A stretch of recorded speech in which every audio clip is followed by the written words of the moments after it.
A'udzubillahi minasyaitonirrajim. Bismillahirrahmanirrahim. Wa qul ja'al haqqu wa zaqal batil innal batila kana zahuqa. Wa nunazzilu minal qur'an ma huwa shifaa'u wa rahmatul lil mu'minin wa la yazidudz zalimina illa hasara. Rabbi ishrah li sadri wa yassir li amri wahlul 'uqdatam min lisani yafqahu qawli. Assalamualaikum warahmatullahi wabarakatuh. Pemirsa sahabat TV dimana saja berada, jumpa lagi bersama saya Laude. Pada kesempatan siang hari yang berbahagia ini, yang cerah ini tentunya pemirsa, kita akan kembali untuk melihat kegagalan dari Bapak Muhammad KC yang gagal dalam memahami Al-Quran tentang masalah penyaliban Yesus. Ya, jadi jika dilihat dari statement Bapak Muhammad KC ini, beliau ini bukanlah seorang murtadin, tetapi adalah kadal, yaitu kafir dari lahir.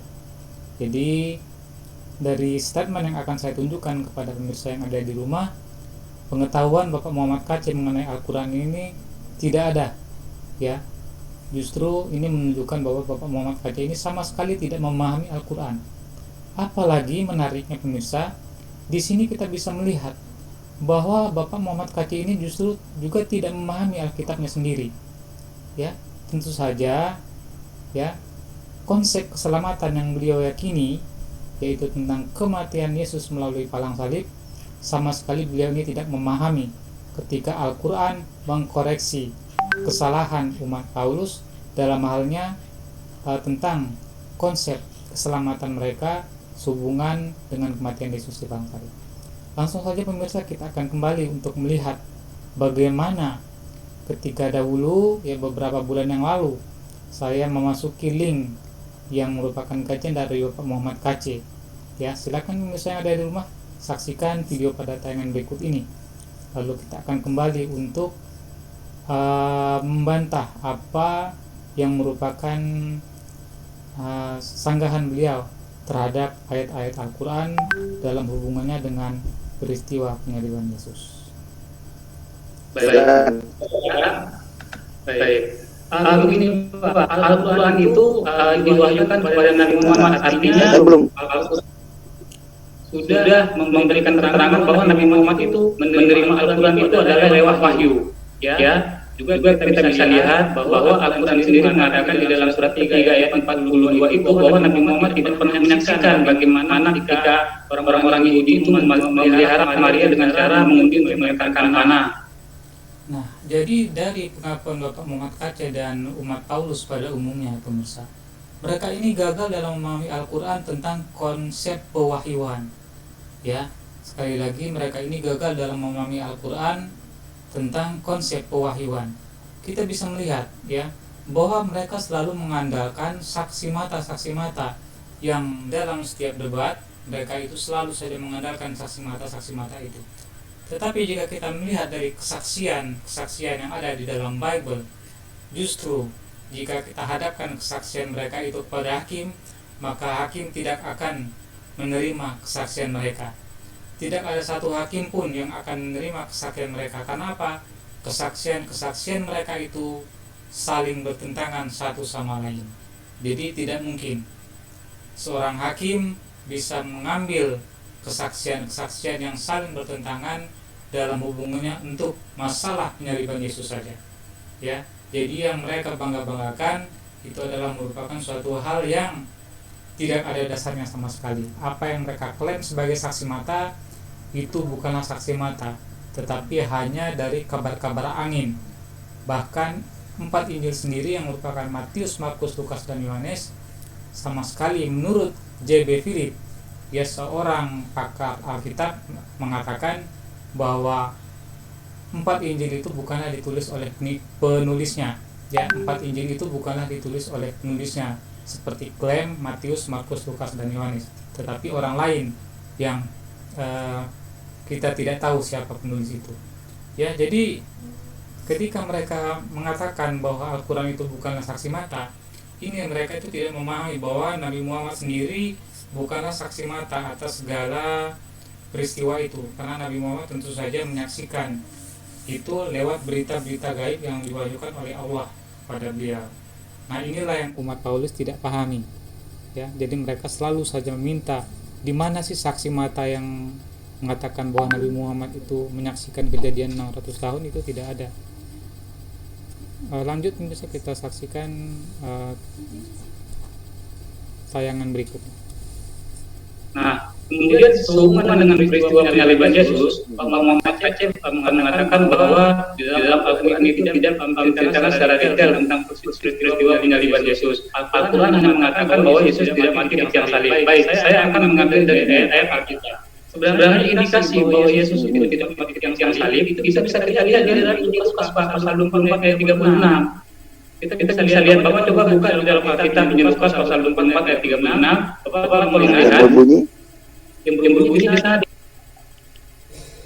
Nah, perlu pemirsa yang ada di rumah ketahui bahwa Lukas pasal ke-24 ayat ke-36 itu adalah merupakan satu perikop tentang kebangkitan Yesus menurut umat Paulus, ya. Jadi itu adalah merupakan ayat-ayat yang penting, ya. Tetapi yang tidak disadari dari perikop itu tentang kebangkitan itu, bahwa sebenarnya ayat itu menjelaskan bahwa Yesus itu sebenarnya tidak dibangkitkan dari kematian.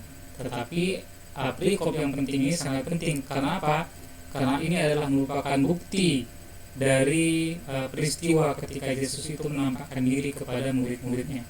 Jadi Yesus sendiri mendukung Al-Quran bahwa dia tidak mati di padang salib. Nah, kita lanjut pemirsa, agar di sini kita bisa melihat bahwa sebenarnya Bapak Muhammad Khalid ini tidak memahami Alkitabnya sendiri, apalagi Al-Quran. Coba berapa? Saya tampilkan.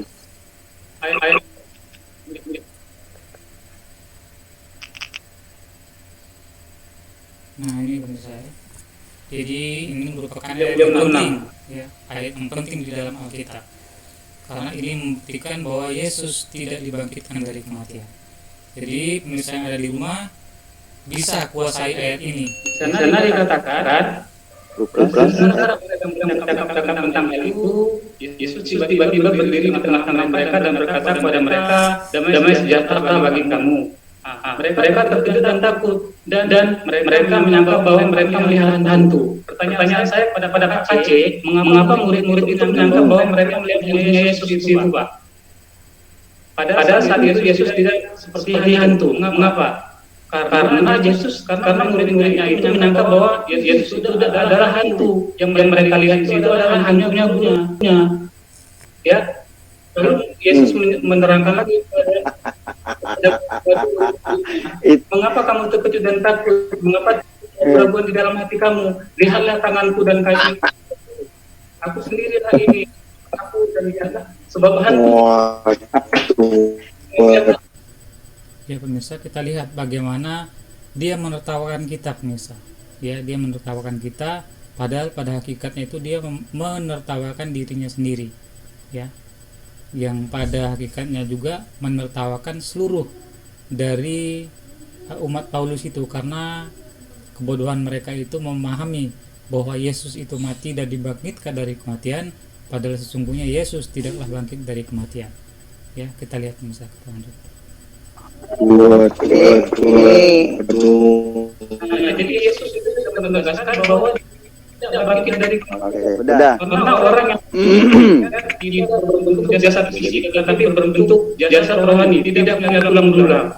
Dan ini juga ditegaskan oleh Paulus di dalam pasal ayat 35 dan seterusnya, bahwa Paulus sendiri tidak beriman dan mengimani bahwa bangkit dari kematian itu berbentuk dengan daging dan tulang, tidak. Sementara Yesus menegaskan diri dengan daging dan tulang itu. Ini mengindikasikan bahwa Yesus itu tidak bangkit dari kematian.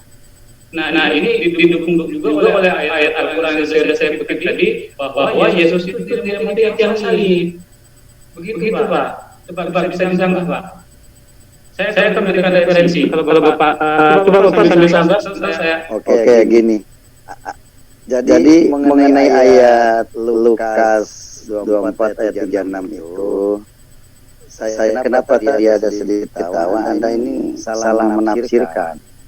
Ya, kenapa saya katakan salah penafsiran? Kan di atasnya perikop jelas Yesus menampakkan diri kepada semua muridnya. Ya, cuman Anda ini salah mengartikan ke bawahnya subnya yang menerangkan ayat yang di atas Anda melencengkan.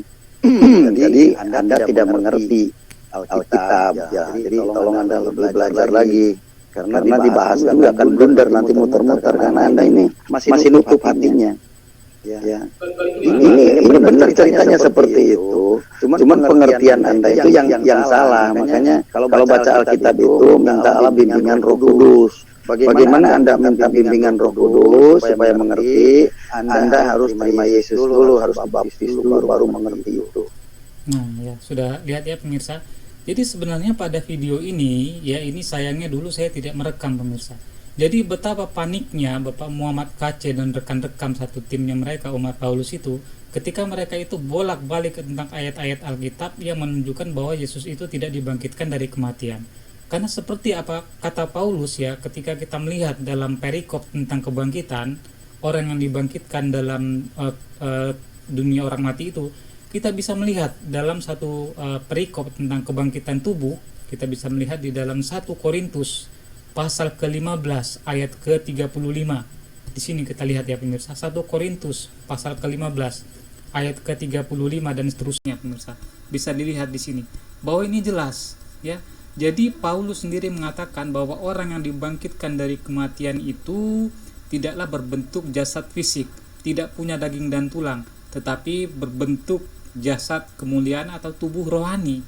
Nah, ya, jadi pemirsa yang ada di rumah bisa melihat dengan detail, dengan jelas bahwa Paulus tidak mengajarkan, Paulus tidak pernah mengatakan bangkit dengan tubuh kasar, tidak ada. Ya, jadi Yesus juga, ya kita bisa lihat di dalam Injil Lukas, pemirsa, pasal ke-20 ayat ke-27.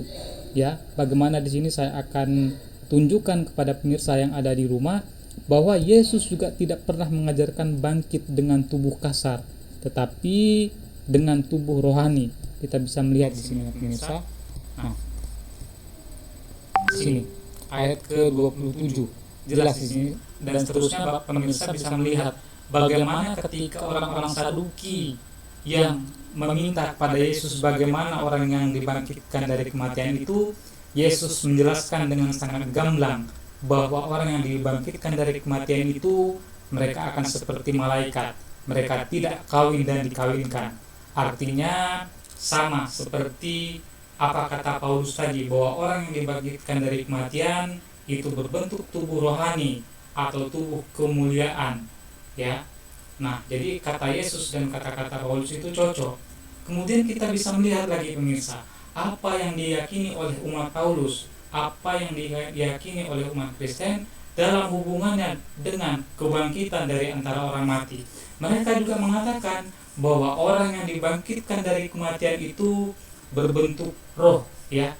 Bagaimana ketika Yesus yang ada di dalam Lukas pasal ke-24 ayat ke-36, ya pemirsa, kita lihat di sini ya. Sebelumnya saya akan tunjukkan dulu apa kata umat Paulus dalam hal kebangkitan Yesus. Ya, kita lihat di sini. Nah, di sini sangat jelas pemirsa. Saya akan tunjukkan kepada pemirsa yang ada di rumah sini. Di sini adalah buletin dari Kristen Saksi Yahua. Di sini mereka mengatakan tentang Yesus setelah kebangkitannya dari kematian menurut mereka. Yang tertulis di dalam Lukas pasal ke-24 ayat ke-36. Mereka mengatakan di poin nomor 5, saya akan tunjukkan kepada pemirsa yang ada di rumah, bisa dilihat di screen. Yahua mengutus putranya ke bumi dan memperkenalkan Yesus sebagai Sang Mesias. Yesus memberitakan tentang kerajaan Allah dan mempersembahkan kehidupannya sebagai korban. Lalu Yahua membangkitkan dia sebagai makhluk roh. Perhatikan pemirsa, apa kata mereka sehubungan dengan kebangkitan Yesus dari kematian, yaitu sebagai makhluk roh. Ya, kemudian lagi pemirsa bisa melihat di sini, mereka juga mengatakan dengan jelas bahwa Yesus itu bangkit dari kematian dalam bentuk roh. Nah, ini pemirsa bisa lihat ya. Nah, Yesus hidup lagi. Yesus menampakkan diri kepada para pengikutnya untuk memberi mereka instruksi dan anjuran. Di sini kita lihat ya, apa kata mereka? Yesus ya telah dibangkitkan sebagai roh, ia menghilang.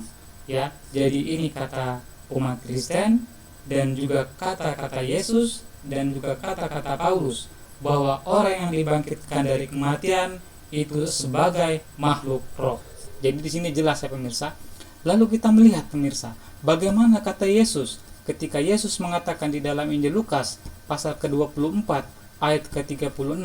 Saya akan tunjukkan kepada pemirsa yang ada di rumah dan pemirsa yang punya rendahan hati, ia bisa menilai sendiri. Ini adalah suatu ayat yang sangat jelas bahwa sebenarnya Yesus itu tidak dibangkitkan dari kematian. Ya, di sini Injil Lukas pasal ke-24 ayat ke-36. Dan sementara mereka bercakap-cakap tentang hal itu, Yesus tiba-tiba berdiri di tengah-tengah mereka dan berkata kepada mereka, "Damai sejahtera bagi kamu." Mereka terkejut dan takut dan menyangka bahwa mereka melihat hantu. Ya, dalam Authorized Version atau King James Version itu adalah spirit. Nah, ini adalah ketidakjujuran dari LAI menerjemahkan roh menjadi hantu. Kenapa? Karena ketika Yesus mengatakan bahwa dia bukan roh, ya itu artinya Yesus menjelaskan bahwa dia belum mati.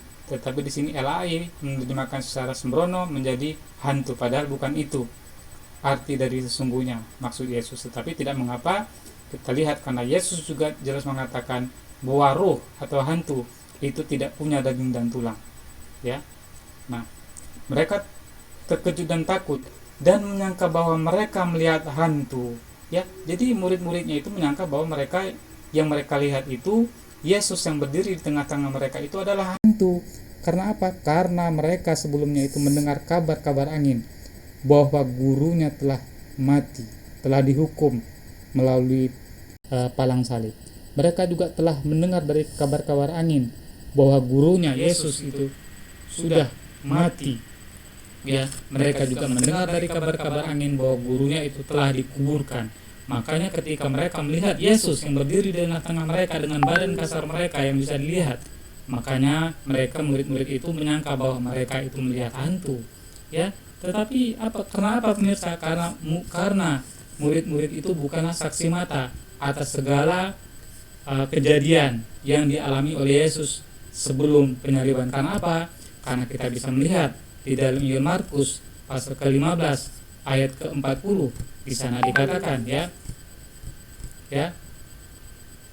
Injil Markus ya pemirsa pasal ke-14 ayat 50 ya. Saya akan tunjukkan, pemirsa yang ada di rumah bisa lihat di sini ya. Injil Markus pasal ke-14 ayat 50 ya, saya akan tunjukkan pada pemirsa agar jelas konteksnya ayat ini pemirsa. Nah, ya. Lalu semua murid-murid itu meninggalkan dia dan melarikan diri, ya. Nah, lalu semua murid-murid itu meninggalkan dia dan melarikan diri. Ini adalah peristiwa di Taman Getsemani ketika orang-orang Yahudi dan tentara Romawi itu menangkap Yesus. Murid-muridnya itu bukanlah saksi mata karena mereka itu meninggalkan gurunya, lari meninggalkan gurunya saat itu. Makanya ketika apa yang disebutkan di dalam Lukas pasal ke-24 ayat ke-36 dan seterusnya, ketika Yesus menampakkan diri kepada murid-muridnya sebagai Yesus yang pernah makan bersama-sama dengan mereka, bukanlah hantu, bukanlah ruhnya, itu Yesus sendiri menjelaskan bahwa mereka itu salah dalam melihat Yesus. Yesus meyakinkan, lihatlah tanganku dan kakiku, aku sendirilah ini, rabalah aku dan lihatlah, karena hantu tidak punya daging dan tulang seperti yang kalian lihat ada padaku. Ya, jadi ini jelas Yesus ingin membuktikan kepada murid-muridnya bahwa dia tidak dibangkitkan dari kematian, karena orang yang dibangkitkan dari kematian itu dalam bentuk roh. Ya, itu seperti apa kata umat Paulus, ya, itu seperti apa kata Paulus, itu juga seperti apa kata Yesus. Seperti yang sudah saya tunjukkan tadi, bahwa orang yang dibangkitkan dari kematian itu berbentuk ruh, tidak punya daging dan tulang. Lalu Yesus meyakinkan lagi, karena murid-muridnya itu gembira dan masih heran karena belum percaya, karena girang dan masih heran. Berkatalah Yesus kepada mereka, adakah padamu makanan di sini? Lalu mereka memberikan kepadanya sepotong ikan goreng. Ia mengambilnya dan memakannya di depan mata mereka. Untuk membuktikan apa? Apakah untuk membuktikan bahwa Yesus itu bangkit dari kematian? Tidak. Untuk membuktikan bahwa saat itu Yesus tidak dibangkitkan dari kematian. Yesuslah yang masih hidup, yang punya daging dan tulang, yang sama seperti sebelumnya mereka itu biasa makan bersama-sama dengan Yesus. Tidak ada yang berubah sedikit pun dari tubuh Yesus itu. Yesus menunjukkan bahwa dia tidak dibangkitkan dari kematian. Jadi ini jelas ya pemirsa, ketika Al-Quran mengatakan bahwa Yesus tidak dibangkitkan dari kematian, mereka tidak berhasil membunuh Yesus itu melalui palang salib. Yesus juga jelas-jelas membuktikan bahwa dia tidak dibangkitkan dari kematian. Jadi dalam hal ini Yesus sejajar dengan Al-Quran bahwa Yesus tidak dibangkitkan dari kematian. Ya, jadi jelas ayat ini ya seperti kata Al-Quran mengatakan bahwa ketika Al-Quran mengatakan bahwa Yesus tidak berhasil mereka bunuh melalui palang salib, Yesus juga membuktikan dengan perkataan Yesus terang matahari bahwa dia tidak dibangkitkan dari kematian, bahwa Yesus makan ikan goreng untuk menunjukkan bahwa saat itu orang yang dibangkitkan dari kematian tidak makan, tetapi orang yang masih hidup itu makan. Makanya Yesus makan ikan goreng dan menunjukkan tangan dan kakinya kepada mereka.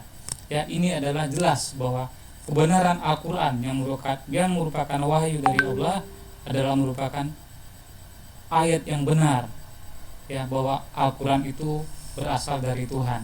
Nah, kemudian kita lihat lagi apa kata para sejarawan, ya. Menariknya di sini kita bisa lihat apa kata Barbara Thiering, ya, di dalam bukunya Jesus the Man di halaman 154. Yesus jelas-jelas mengatakan bahwa Yesus tidaklah mati di palang salib. Dia selamat dari efek racun, lalu diselamatkan oleh murid-muridnya itu untuk melarikan diri dari kuburan. Ya, itu jelas ya pemirsa. Di dalam buku yang ditulis oleh Karen Armstrong, Barbara Thiering ya pemirsa, Barbara Thiering yang menghabiskan waktunya selama lebih dari 20 tahun untuk meneliti tentang sejarah Yesus sebelum dan sesudah penyaliban dalam bukunya yang terkenal Jesus the Man. Ya. Kemudian kita lihat lagi buku-buku yang lain yang ditulis oleh Burton L. Mark, Henry Lincoln, dan di sini ya pemirsa, Burton L. Mark, Henry Lincoln, dan Michael Bagan, ya, di dalam bukunya Who Wrote the New Testament, ya, menunjukkan bahwa Yesus tidaklah dibangkitkan dari kematian. Yesus tidak mati di palang salib. Kemudian apalagi di sini ya pemirsa, di dalam buku yang ditulis oleh Michael Bagan, Richard Lake, dan Henry Lincoln juga yang bukunya yang terkenal yaitu The Holy Blood, Holy Grail, mengatakan bahwa Yesus tidak mati di palang salib. Ya, di dalam buku yang terkenal ini pemirsa, Holy Blood, Holy Grail. Kemudian banyak lagi referensi-referensi lain pemirsa, ya, yang tidak bisa kita sebutkan di sini satu persatu. Banyak sekali referensi yang mengatakan bahwa Yesus tidak mati di palang salib, ya.